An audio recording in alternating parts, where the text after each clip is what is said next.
What's up, Havenites, and welcome to another episode of the Pull List. So, once again, we had another really good week. We've had a lot of comics come out. There's been a lot of new releases here lately. It's really a good time to be reading multiple titles. So, let's just get right into it. Like always, we got the Storefolio. Let's see what we got last week. And we'll make these kind of quick so that way we're not wasting everybody's time and everything. There's a couple in here we may not even talk about. Just simply because we could really and truly don't care about the story. And I'll start with that one right there. The new Avengers. We have the Disney version. So, Mickey as Captain America. I believe we had Donald as Iron Man. Oh, no, I'm sorry. Goofy as Iron Man. Donald as Spider-Man. But these are just fun covers. Honestly, I do find it kind of sad that Marvel is having to do these special edition covers on Spider-Man just to make Spider-Man sell. This is something that we've had a conversation we've had going with multiple people here lately, and it's truly a sad state where the Spider-Man comic books are so bad that his character is awful in them. The story is awful. It's just not a good time to be a fan of the Spider-Man books themselves. But on the flip side of that, his character is awesome in other people's books. Just check out Daredevil number 10. Great representation of Spider-Man in Daredevil 10. Then you jump over to his book, and it's just right back down the tubes. But this right here was just a fun pickup for the Bug and I to have, because we are getting these covers. We're both big Disney nerds and everything. So if that's what you're into, just grab one. I mean, it really doesn't matter what book it's on. Yeah, they're trying to boost sales of the book, but we're kind of benefiting from it. Speaking of Daredevil, let's jump right into it. Daredevil, issue number 11. The events in issue 11 take place roughly 3 weeks after the events in issue 10. And, Mr. Zdarsky, we need to have a little talk about the way this one ended. I wasn't too thrilled with that. This one was a really dark issue. It was a really good issue. Don't get me wrong, I thoroughly enjoyed it. But basically, Daredevil has gone to the Stormires, and I'm probably saying their name wrong. And he is offering up his services. He's like, hey, look, I'm done. Y'all beat me. What do you want me to do? And they're like, hey, we can have a part-time Avenger on our side that we can completely, totally control. But they wanted to test the loyalty, and Daredevil literally takes his knives and cuts out his own eyes as a show of loyalty to him. But after that, it takes another twist, and he almost turns on him immediately. Has Elektra freed, has basically everyone that was on the island freed, which means Stiltman's free.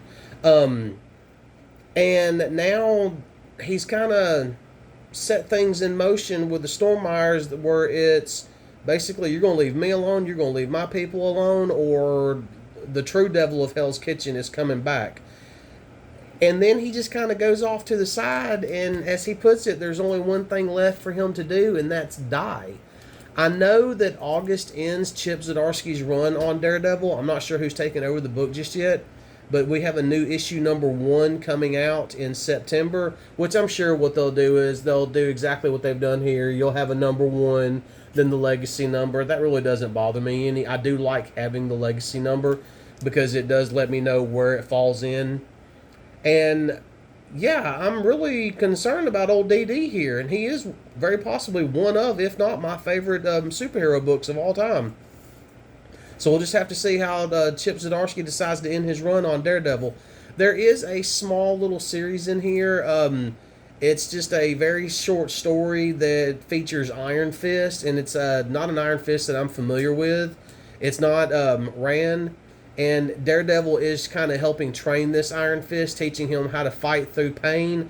I thought it was a neat little story, a neat little sidebar and everything. I don't know if that's a direction that the new Daredevil will be going in the future, but we'll just have to wait and see. Next up on the pull list is Nocterra issue 14. So for those of you that have been following Nocterra, y'all know how good this has been. Y'all already know that this should literally be some type of Netflix or AMC series. It could easily be an ongoing television series. It's been that good. Scott Snyder's really knocked it out of the park with Nocterra. My only thing about Nocterra is nothing. It's just that good. In this particular issue, the Sundog convoy, they have made their way into Eos. We now see basically the aliens. We find out that this has been an ongoing battle since the beginning of time between light and dark. It's literally just the age old battle that we've all grown up with in just about every single story. But this has been a really cool twist on it. We are nowhere near a conclusion. I don't know how that. The only way that they could bring about a conclusion would be to bring Lux back to Earth. Lux is what they call the light. This is the light that the aliens are kind of hoarding in their compound. I'm assuming that they're aliens as of right now. They could be some humans that have kind of morphed into this new being, because we do have some of that going on in it. But once again, we also have our secondary story with EM, and about how when he met his mother and everything. It's nice getting those flashbacks, because it's a side of the story that we never saw, because it all happens before the big PM, as they put it. But Noctera has definitely been a fun read. I think we're at the point now where you would definitely want to pick up the trades.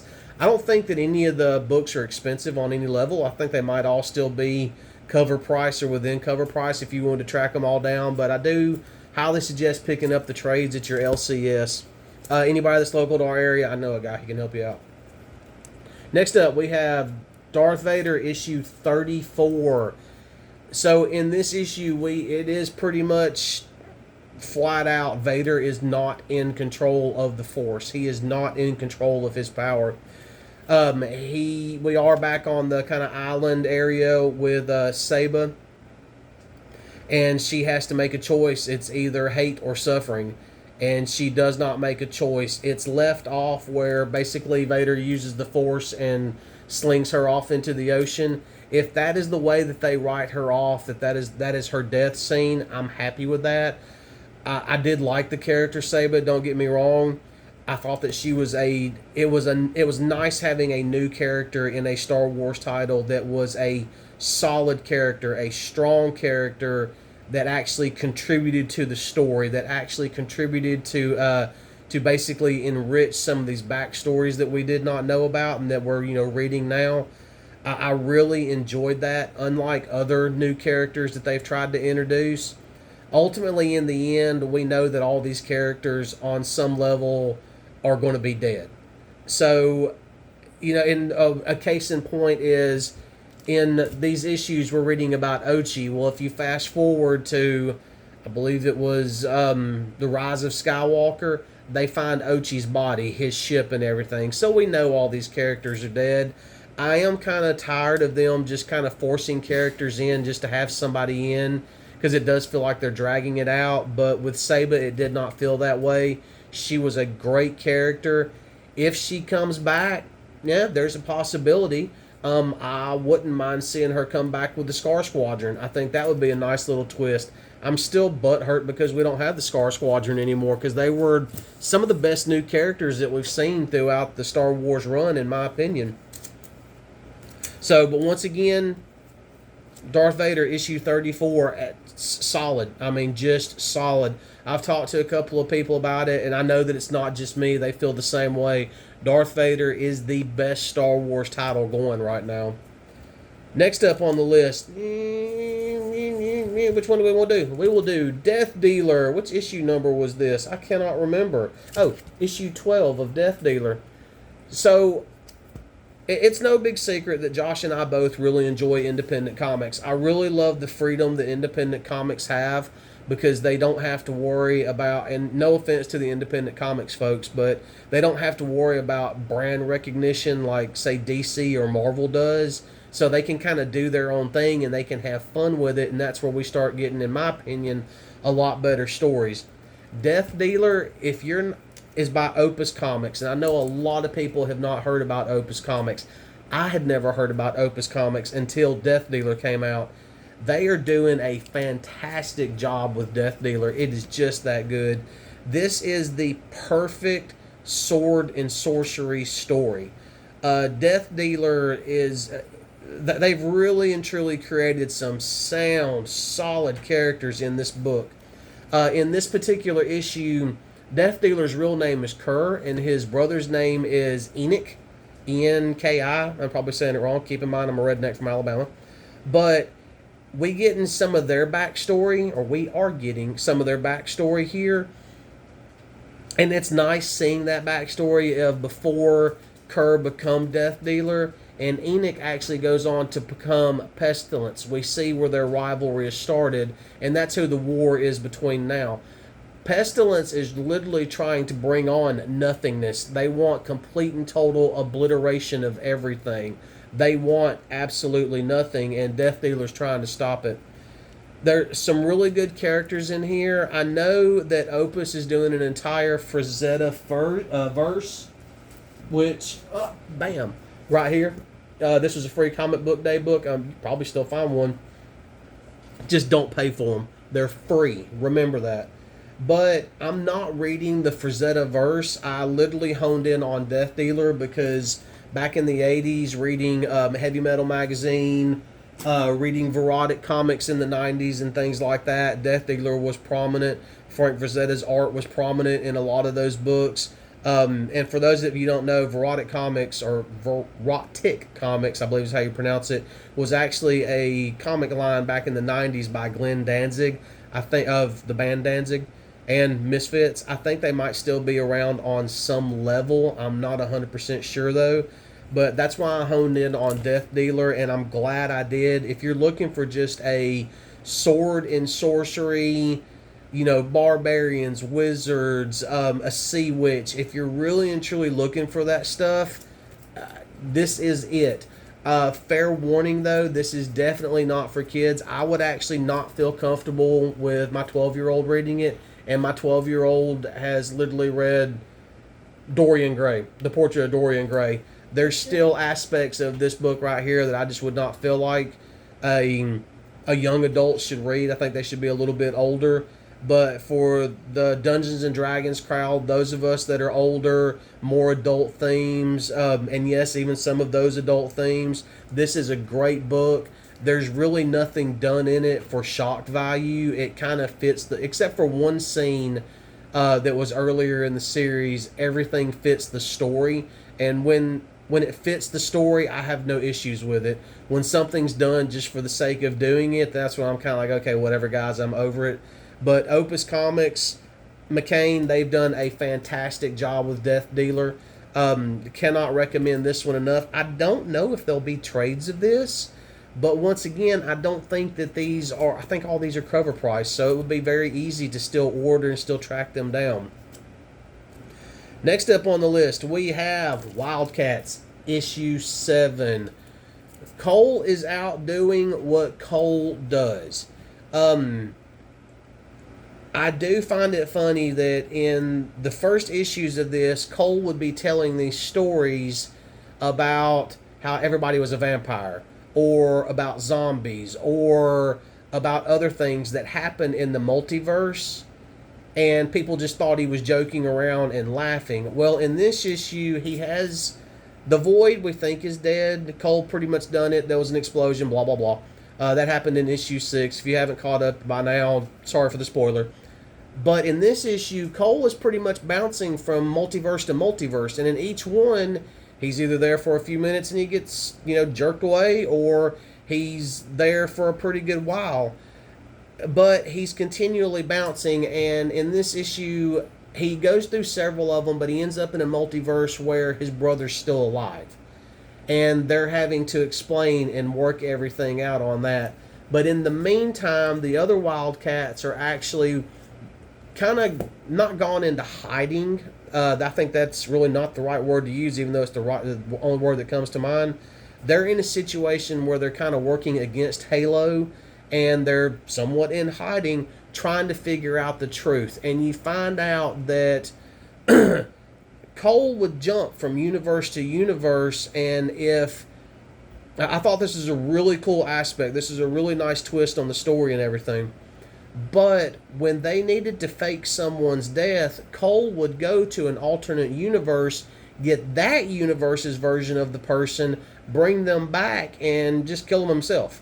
So, were they faking the person's death? Yes, they were faking this universe's death, but on another level, they were killing that exact same person in a different universe. That's why no one could tell a difference in bodies. That's why the fakes worked so well. And I thought that that was a really cool twist. That was something that I thought was kind of unique and original. I thought that was a really cool idea.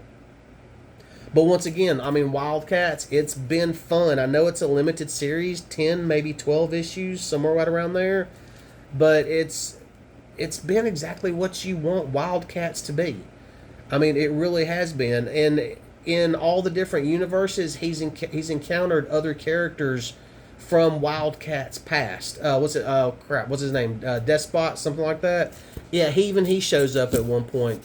So those have been real good. And the last book on the docket for the evening is Clear, issue number 3.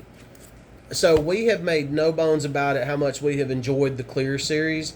I think what a lot of people don't realize is Clear started out by Scott Snyder on Substack. And on Substack, it was a digital comic that was 6 issues.